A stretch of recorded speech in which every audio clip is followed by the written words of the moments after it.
ఓం శ్రీ గురుభ్యో నమః. హరి ఓం. శ్రీ మహాగణాధిపతయే నమః. శ్రీ మహాసరస్వత్యై నమః.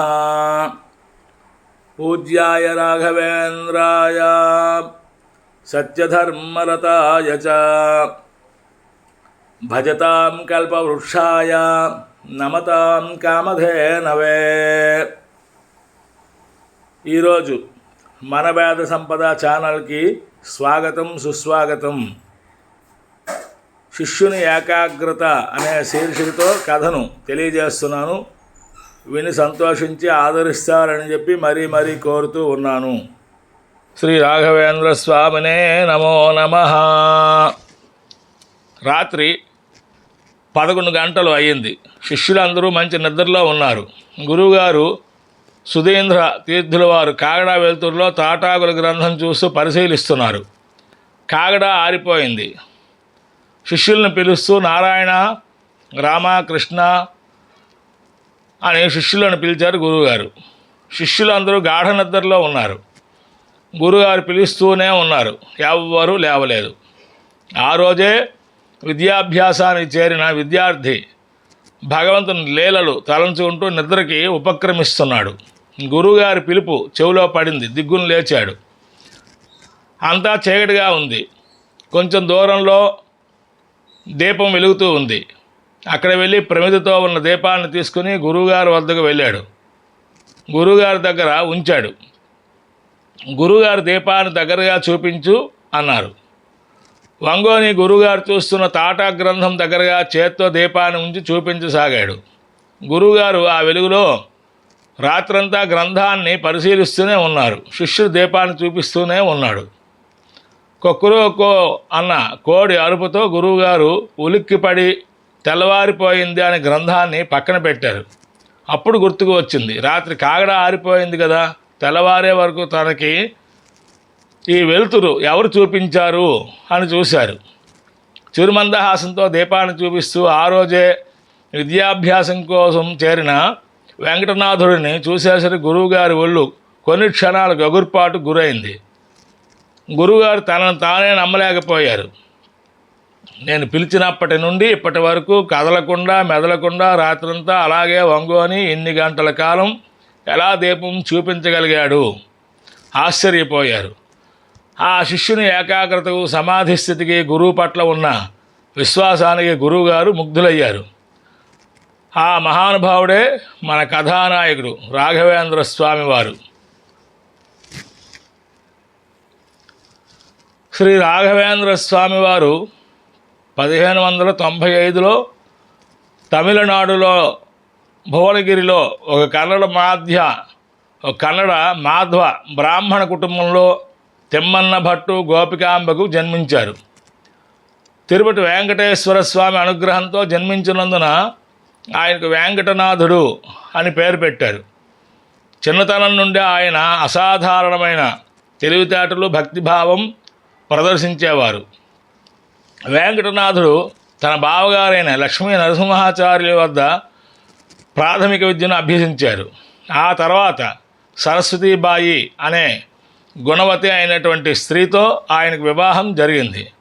వారికి లక్ష్మీనారాయణ అనే కుమారుడు జన్మించాడు. వివాహం అయిన తర్వాత కుంభకోణంలోని సుధీంద్ర తీర్థుల వద్ద ద్వైత వేదాంతం, వ్యాకరణం, ఇతర శాస్త్రాలలో ఉన్నత విద్యను అభ్యసించి మహాపండితుడిగా శ్రీ రాఘవేంద్ర స్వామి వారు పేరు తెచ్చుకున్నారు. అయితే ఆయన జీవితం తీవ్రమైన పేదరికంలో గడిచింది.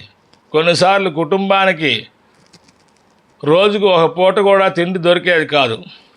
వారు అధైర్యపడకుండా భగవద్ధ్యానంలో గడిపేవారు. ఒక రాత్రి వెంకటనాథుడికి విద్యాదేవత అయిన శారదాదేవి స్వప్నంలో కనిపించింది. సన్యాసం స్వీకరించి లోక కళ్యాణానికి కృషి చేయమని ఆదేశించింది. అదే సమయంలో గురువుగారైన సుధీంద్ర తీర్థుల వారు కూడా తన తర్వాత పీఠానికి వారసుడిగా ఉండమని కోరారు. దాంతో 1621లో పాల్గొన శుద్ధ విధి నాడు వెంకటనాథుడు సన్యాసం స్వీకరించి శ్రీ రాఘవేంద్ర తీర్థులుగా మారారు. రాఘవేంద్ర స్వామి తన జీవితకాలంలో ఎన్నో అద్భుతాలు చేశారు. ఒకసారి ఒక ధనికుడు అహంకారంతో బెర్రబీగుతూ తనను తన తోటి శిష్యులను చిన్నచూపు చూస్తూ పూజకి కావాల్సిన గంధం మీరే అరగదీయాలి అని వెటకారంగా ఆజ్ఞాపించాడు. రాఘవేంద్ర స్వామి అగ్ని సూక్తాన్ని జపిస్తూ గంధాన్ని అరగదీశారు. ఆ గంధాన్ని మూలరాముడైన శ్రీరామచంద్రమూర్తి వారికి దేవతలకు సమర్పించిన తర్వాత ప్రసాదంగా అందరూ ధరించారు. ధనికుడు ఒంటికి రాసుకునేసరికి శరీరం కాలిపోయి మంట పుట్టసాగింది. వాడు భయంతో తప్పు తెలుసుకుని ఆ ధనికుడు లెంపలు వేసుకుని క్షమాపణ చెప్తే అప్పుడు స్వామివారు రాఘవేంద్ర స్వామివారు కరుణించి అమృతవర్షిణి అనే మంత్రంతో చందనాన్ని మంత్రించి ఇచ్చారు.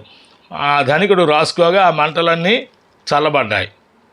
దానితో వాడు అహంకార గర్వాలను తగ్గించి శరణాగతిని పొందాడు. రాఘవేంద్ర స్వామి ఒక బాలుడు మామిడి పండ్ల రసంలో ఉన్న పెద్ద పాత్రలో పడి చనిపోగా ఏడుస్తున్న తల్లిదండ్రులను చూసి దయతో రాఘవేంద్ర స్వామి తన తపోశక్తితో ఆ బాలుడిని బ్రతికించారు.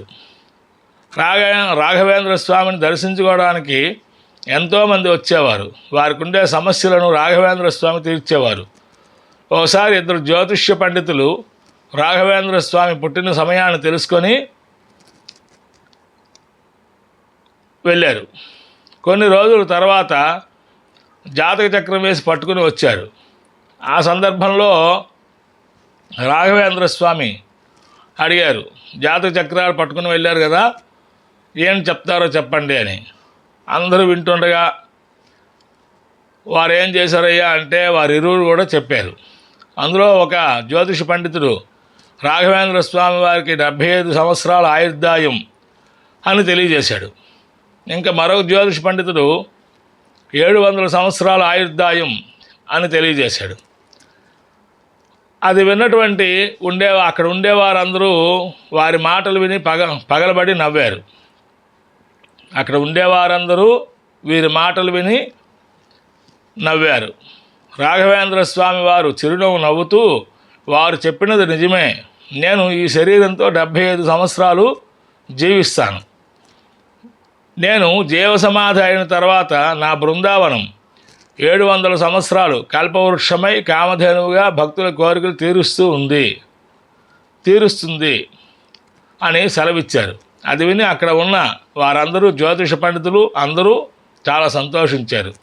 కొన్ని రోజుల తర్వాత శ్రీ రాఘవేంద్ర స్వామి వారు తాను అవతారం చాలించాల్సిన సమయం వచ్చిందని గ్రహించి కర్నూలు జిల్లాలోని తుంగభద్రా నదీ తీరాన ఉన్న మంత్రాలయాన్ని తన నివాసంగా ఎంచుకున్నారు.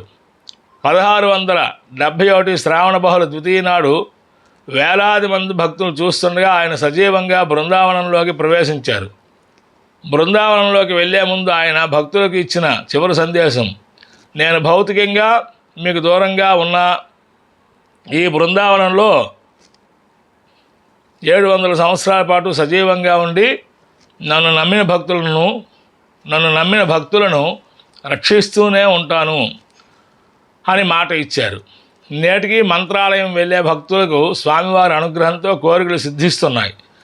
రాఘవేంద్ర స్వామిని ఎవరైతే దర్శిస్తారో, ఆ బృందావనాన్ని దర్శిస్తారో, స్మరిస్తారో వారి కష్టాలన్నీ తీరి ప్రశాంతత లభిస్తుంది.